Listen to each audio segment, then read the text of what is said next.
She took her tea alone, which in London society was a louder statement than any shouted confession. The porcelain cup trembled slightly in her gloved hand, not from the heat, but from the weight of eyes she pretended not to feel. Rain slid down the tall windows of the tea-room like a curtain drawn against mercy, blurring the carriages beyond into streaks of gray. Chandeliers glimmered overhead, their light gilding silk gowns and polished boots, yet none of it warmed her. Solitude, in such a place, was an accusation, and she sat within it with her back straight and her chin lifted, as though dignity itself might serve as a shield. Around her, voices bent and curved like knives wrapped in velvet. Ladies leaned toward one another beneath plumed hats, murmuring speculation with practiced sweetness. A woman alone, and still young, must surely be ruined, abandoned, or worse, ambitious without permission. The gentlemen, no less cruel for their politeness, allowed their gazes to linger a fraction too long before drifting away, satisfied that she posed no challenge worth acknowledgement. She heard her name only once, spoken softly yet sharply enough to draw blood, followed by a pause heavy with knowing silence. It was in that pause that her past seemed to breathe again, restless and unresolved. She had once belonged to a different hour of the day, a brighter one, when introductions were made with pride and futures were spoken of as certainties. That hour had ended without ceremony. A promise withdrawn, a family fortune diminished, a letter folded and never answered. Such were the quiet calamities that could exile a woman without ever raising a public alarm. Now she existed in the narrow space between memory and survival, clinging to manners as one clings to railings in a storm. If she looked closely at her tea, at the faint swirl of milk clouding its surface, she could almost pretend the world beyond the table had ceased to exist. The door opened, and the room subtly rearranged itself. Conversation softened, backs straightened, and curiosity sharpened into attention. The Duke's mother entered not as a guest but as a presence, tall and severe in mourning black relieved only by pearls that glowed like restrained authority. She moved with the assurance of one long accustomed to deference, her gaze surveying the room as though it were a ledger she had already memorized. This was a woman who knew the value of appearances and the cost of their failure. When she paused, it was not by accident, but by design. Her eyes settled upon the solitary figure by the window. Where others saw inconvenience, she saw opportunity. Where others recoiled from impropriety, she calculated remedy. The young woman felt the weight of that gaze before she dared to lift her own. It was not unkind, yet neither was it gentle. It assessed, measured, and lingered, as though stripping away the whispers to examine the bone of her character beneath. A silence grew between them, taut as a drawn ribbon, until the older woman crossed the room with unhurried steps that commanded a clear path without a word spoken. She stopped beside the table, close enough that the faint scent of violets and cold air brushed the heroine's senses. For a heartbeat, neither spoke. The room seemed to lean inward, breath held, though no one openly watched. Then the Duke's mother inclined her head just enough to appear courteous, just enough to disarm suspicion. Her voice, when it came, was low and precise, shaped by years of instruction in how to speak without being overheard. She did not begin with apology or preamble. She began with truth, or something like it. "You are aware," she murmured, "that being alone invites interpretation." The words were not a rebuke but an observation, delivered as calmly as a physician's diagnosis. The young woman felt heat rise to her cheeks, though she did not look away. To flinch would be to confirm the very weakness others sought. She answered with a slight nod, her lips forming no reply. Silence, she had learned, could be both armor and confession. The older woman studied this restraint with renewed interest, as though it pleased her.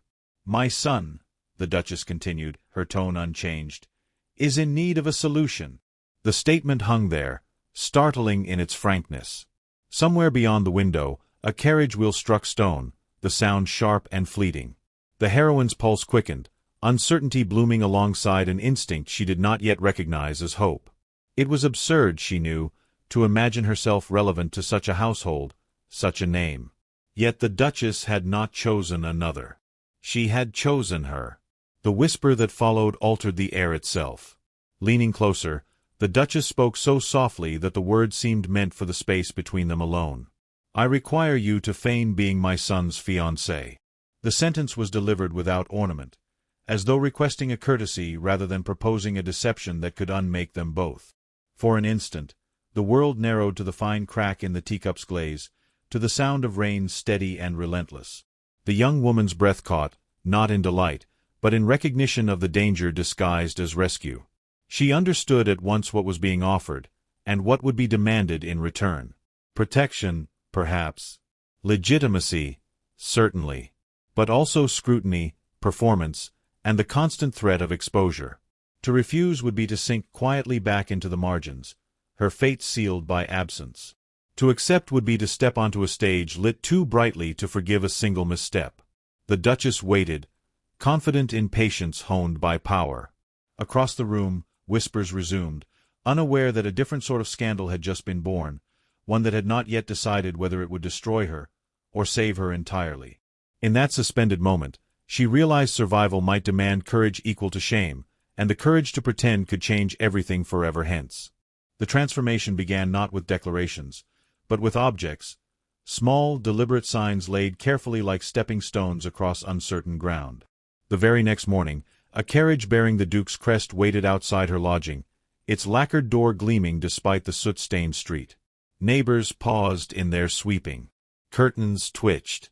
She descended the steps with measured grace, her gloved hand resting lightly on the arm extended by a footman who did not question her right to be there. In that moment, before the door closed and carried her forward, she felt the old life loosen its grip, replaced by something far more perilous. London received the rumor before it received the proof. By the time the carriage drew up before a modiste of impeccable reputation, whispers had already threaded through breakfast tables and drawing-rooms alike. Inside, amid bolts of silk and murmured consultations, the Duchess appeared once more, as exacting as a sculptor. A ring was produced, not the family heirloom, but convincing enough in its modest elegance. The band slid onto her finger with a weight that was not physical, its cold circle an emblem of borrowed identity. The Duchess's eyes flicked to it, satisfied. "Appearances," she said softly, "are the language society understands best." It was at the first public dinner that she met the Duke himself. He entered late, as though to avoid the scrutiny he nonetheless commanded, his presence shifting the room's gravity with effortless authority. He was not handsome in the florid way poets admired, but there was restraint in his features that drew the eye and held it. When introduced, his bow was correct, his expression unreadable. He took her measure as others had, yet without hunger or disdain. There was calculation there, yes, but also something like caution. Their hands touched briefly, and the contact lingered in her awareness longer than propriety would allow. Conversation followed a careful dance. He addressed her with a courtesy that suggested obligation rather than interest, his words precise, his tone even. She responded in kind, determined not to betray nerves or ambition. Around them, guests observed with avid restraint, noting every glance and pause. It was not affection they sought to witness, but plausibility. When the Duke offered his arm at the evening's close, she felt the scrutiny sharpen, then soften, as though a verdict had been postponed rather than delivered. The carriage ride that followed was silent, the city's lamps streaking gold across the windows. Only as they parted did he speak, his voice low and deliberate. "We must be convincing," he said, "for both our sakes." Days unfolded with unsettling momentum. Invitations arrived bearing their names together, inked as though the pairing had always existed. At a charity assembly, he placed a shawl around her shoulders when the room grew cold, the gesture so unremarkable it disarmed suspicion. At the opera, he leaned close to murmur a comment meant only for her, and she felt the audience's attention ripple outward in response. These were the tokens that mattered, not declarations, but consistency. Still, beneath the practiced ease, tension coiled. She sensed it in the Duke's pauses, in the way his gaze sometimes drifted from her as though measuring the distance to retreat. The scandal came swiftly, as scandals often do, wearing the mask of courtesy. At a garden gathering beneath pale spring skies, a woman of impeccable lineage and sharpened smile addressed her too sweetly. "How fortunate," she said, "that you were discovered just in time." The words, light as petals, carried a barb. Others nearby stilled, listening. The implication was clear enough to sting, that rescue, not affection, had brought her here. Heat rose, and for a breath she considered retreat. Then the Duke spoke. He did not raise his voice. He did not smile.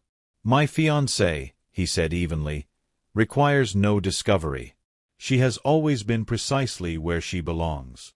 The statement fell like a stone into water, sending quiet ripples through the gathering.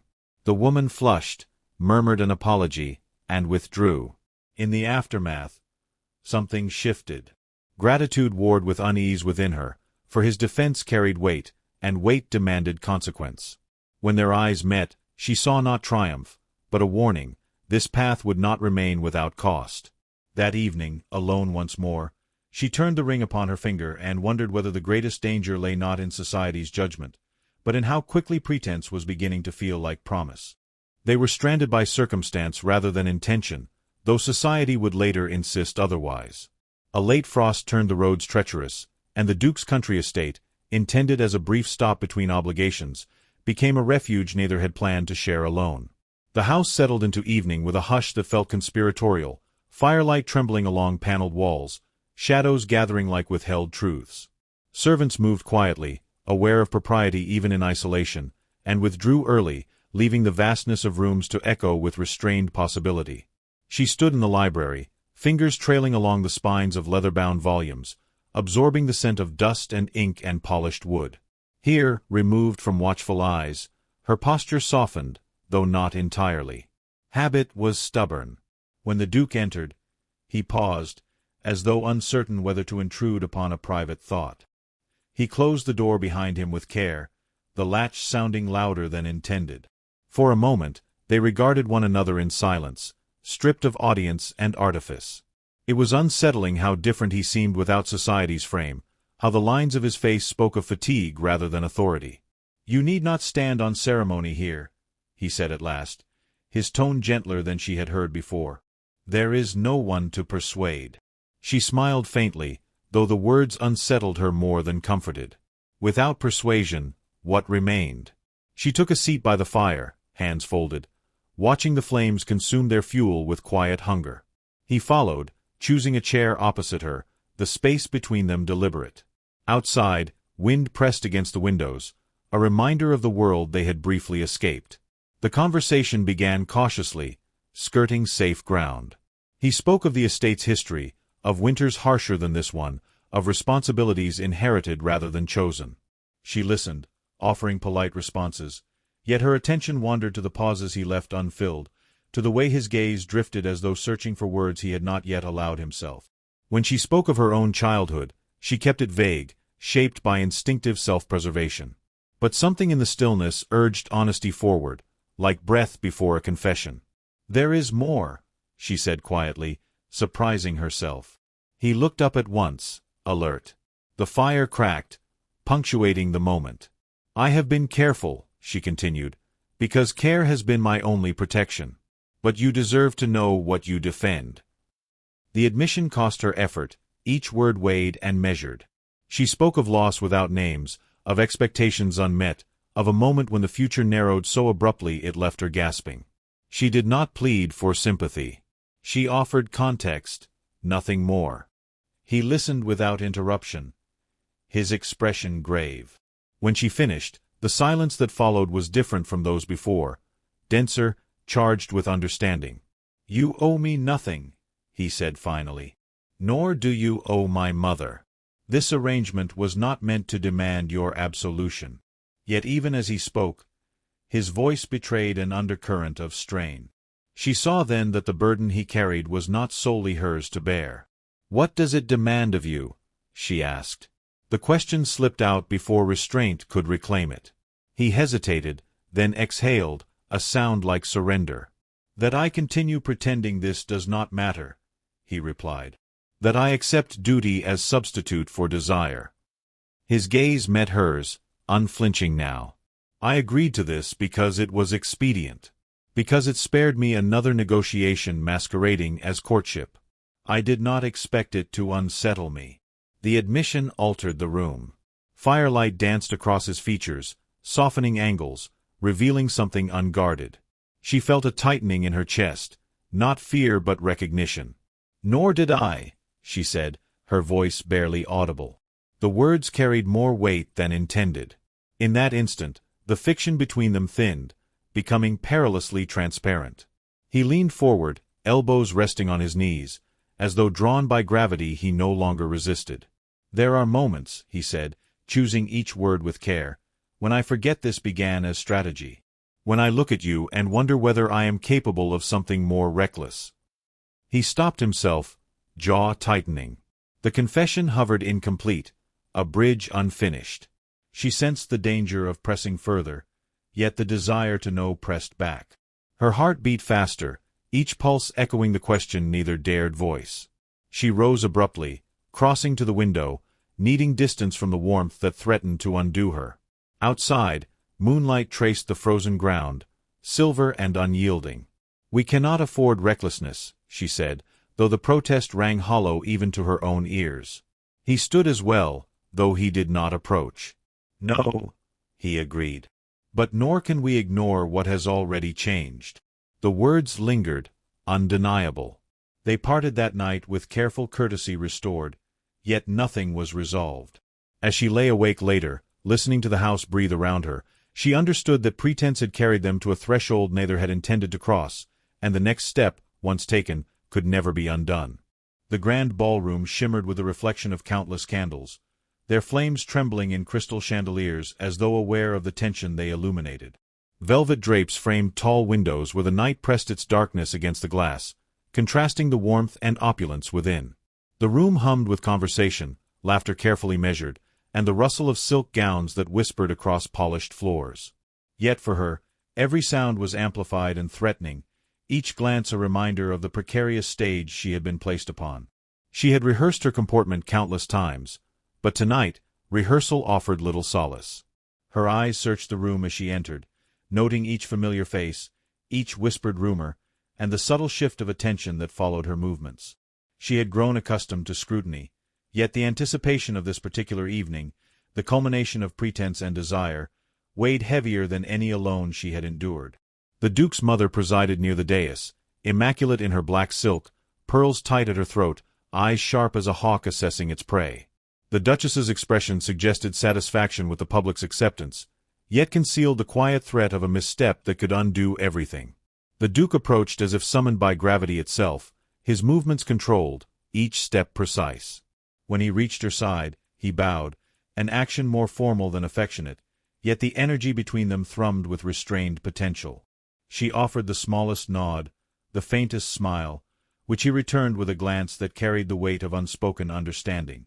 The crowd, sensing their subtle alignment, paused in chatter, as if waiting for the inevitable revelation hidden in the tension between them. A whispered scandal reached her before the Duke could intervene. A woman, cheeks flushed with envy, spoke aloud to her circle. "It is remarkable how quickly she assumes her place, though one wonders whether it is merit or manipulation." The words floated across the room, and a hush followed, punctuated by suppressed curiosity. She felt the familiar prick of shame, the instinctive tightening of spine and jaw. Before her, the Duke's eyes narrowed, a controlled storm in their depths. He moved beside her, close enough that his presence alone commanded attention. "My fiancée," he said, voice low yet clear, carrying authority rather than charm. The words, simple in structure, struck with the force of truth. Conversation faltered around them. The room seemed to recalibrate, aligning itself to the declaration he had uttered. No hesitation lingered, no hint of performance. His assertion did not merely defend her. It claimed her, and by extension, their fragile bond, as real and undeniable. Murmurs erupted, some of admiration, others of incredulity, but none challenged the weight of his statement. She felt a surge of relief, tempered by the awareness that public approval remained tentative. Her lips parted to respond, yet hesitation caught her, words risked diminishing what had been established. The Duke's mother observed silently, a faint smile tracing her lips, approval mingled with acknowledgment that love, not artifice, had taken root in the space she had orchestrated.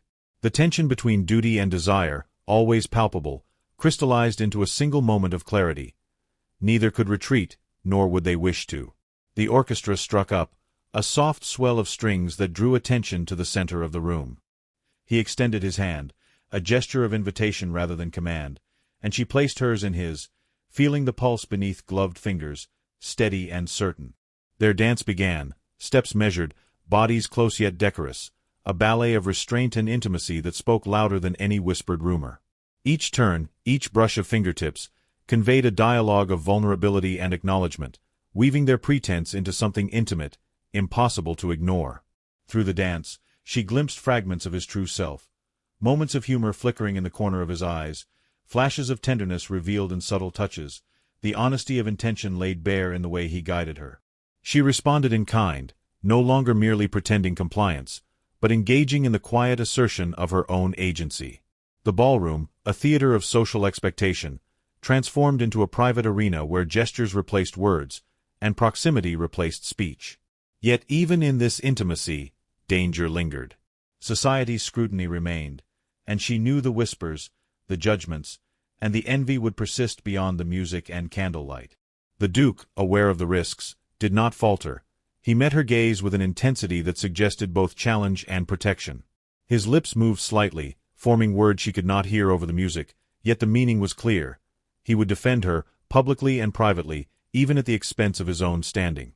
As the dance ended, the room exhaled, applause measured and polite, yet some still hesitant, as though uncertain whether the union was artifice or emerging truth. She curtsied, her heartbeat steady despite the flush in her cheeks, and the Duke bowed in tandem, their movements synchronizing not only for propriety but in silent acknowledgement of shared triumph. Outside, the wind pressed against the windows, relentless and indifferent, a reminder that the world beyond would remain unchanged, awaiting their next misstep. Later, in the quiet corridors of the estate, away from eyes that scrutinized and whispered, he paused and drew her aside, the firelight painting long shadows against the polished wood. "Tonight was only the beginning," he said, voice low, carrying the weight of promise and caution alike. "Public acceptance does not guarantee our safety, nor does it define what this, between us, must become." Her fingers tightened around his, a silent agreement, a pact unspoken yet understood. She glanced toward the moonlit gardens beyond, the frost glinting faintly in silver under the night sky, and realized that the delicate equilibrium of pretense had shifted irrevocably. The tokens of engagement, the careful choreography of appearances, had brought them to the precipice where truth might finally claim them, or threaten to undo the fragile alliance they had forged. And yet, as he released her hand with a measure of restraint that belied desire, she understood that the next choice, hers, his, theirs, would be made not in public, but in the quiet spaces where courage met heart. For the first time, the pretense felt like a promise in waiting, and the promise felt more dangerous, more intoxicating, than any deception could ever have been. The night seemed to hold its breath, awaiting the moment when one word, one gesture, could transform what had begun as performance into the undeniable reality of their shared fate. Months had passed since the ballroom declaration, yet the memory of that night lingered in every corridor of the Duke's estate, in every whispered rumor that threaded through London, and in the quiet certainty that had settled between them. The winter thawed slowly, and with each day, sunlight traced gold across polished floors and frost-bitten gardens, softening shadows that had once seemed unyielding. She moved through the house with measured steps, yet each glance at him revealed layers she had not fully understood. The man who had commanded attention now humbled himself in the intimacy of shared mornings, whose restrained authority had yielded to moments of delicate tenderness. The Duke's mother, observing from her accustomed distance, had softened in expression, though not in vigilance. She watched their interactions with a discerning eye, noting subtle shifts of propriety and defiance alike. Acknowledgement had replaced manipulation. Curiosity had replaced judgment. Yet her presence, formidable even in concession, reminded them that society's gaze was relentless, and that love, even when authentic, must navigate treacherous terrain. The young woman had come to accept this tension, finding in it a strange comfort, a measure of security in the unspoken boundaries that framed their connection. On a morning when the frost had begun to lift from the gardens, the Duchess requested an audience with them both. The meeting was brief, measured, yet carried the weight of decisive observation. "You have exceeded expectations," she said, her voice smooth as silk but precise as a scalpel. "Your conduct has rendered pretense indistinguishable from sincerity, which, in this world, is no small accomplishment." The young woman felt the tremor of validation, yet she knew it was tempered by caution. The Duchess's approval was not unconditional. It was acknowledgment that her gamble had borne fruit, but the stakes remained elevated, the consequences ever present. Later that afternoon, the estate hosted a gathering unlike any previous, intended not for scrutiny but for quiet celebration. Candles lined the windows, their flames mirrored in the polished floors, and the scent of lilacs and wood smoke mingled in the high-ceilinged hall. Guests arrived with measured smiles, their gazes occasionally flicking toward the couple, curious whether the months had solidified the performance or revealed the truth. She stood by a tall window, fingers resting lightly upon the sill, the soft light catching the glimmer of her engagement ring, a ring that had once symbolized pretense but now seemed to carry the weight of actual affection. He approached, silent until he stood just behind her, and placed a hand upon her shoulder, warm and grounding. "Do you feel it?" he asked, voice low, meant for her alone. "The difference between survival and choice?" She turned slightly, eyes meeting his, and understood the depth of his question. Survival had carried them to this point, but choice, deliberate, unguarded, unfeigned, was the next step. She nodded, feeling the pulse of courage and desire intertwining, shaping her resolve. The world outside might observe, might judge, might still whisper, but within this moment, they were sovereign. The first challenge came in the form of a subtle intrusion. A former acquaintance, one who had once cast aspersions upon her character, lingered at the edge of the gathering. Her eyes sought out the couple, calculating, poised to speak a word that could undo months of careful construction.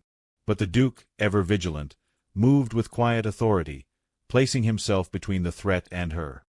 He did not raise his voice, nor did he strike with force. His presence alone sufficed, his posture and glance an unspoken command. The intruder faltered, murmuring something inconsequential before withdrawing, and in that precise moment, the young woman felt the full measure of his commitment, not to pretense, but to truth. They moved together into the drawing-room as conversation continued around them, their proximity unnoticed by most yet resonant to those attuned to subtle dynamics. He took her hand, and she allowed herself the rare indulgence of letting it linger in his grasp. "I have learned," he said softly, "that pretense is a dangerous teacher, but love is relentless. It finds its way despite expectation, duty, and even fear." She smiled, not merely at the sentiment, but at the recognition that it encompassed them both. The careful navigation of appearances, the risk of scandal, the eventual surrender to authenticity. In the quiet that followed, the Duke spoke again, voice low and deliberate, each word chosen as if to carve meaning into the very air between them. "I no longer wish to maintain the fiction," he confessed, gaze unwavering. "What began as obligation has become necessity, and what began as strategy has become desire. You are no longer my fiancée in name alone. You are the one I would claim, even if the world resists." Her chest tightened, a mixture of relief and fear, for the declaration carried consequence as well as liberation. She understood that the choice was reciprocal. To accept meant to step fully into love, with all the vulnerability it entailed.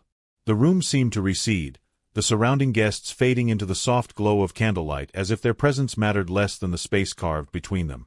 She raised her hand to his, and he met it with the gravity of one who knew the value of such a gesture. Their fingers intertwined, deliberate, as though to anchor the truth in touch. Around them, society could whisper and judge, but here, within the intimate sphere of acknowledgement and consent, pretense had finally surrendered to sincerity. A gentle breeze stirred the curtains, carrying the scent of lilacs from the gardens, and the young woman felt the weight of months of tension and expectation lift slightly, replaced by a fragile yet undeniable serenity. The Duke drew her closer, their foreheads nearly touching, and she glimpsed in his eyes the same mixture of vulnerability and resolve reflected in her own. "We may face scrutiny yet," he murmured, "but we shall face it together."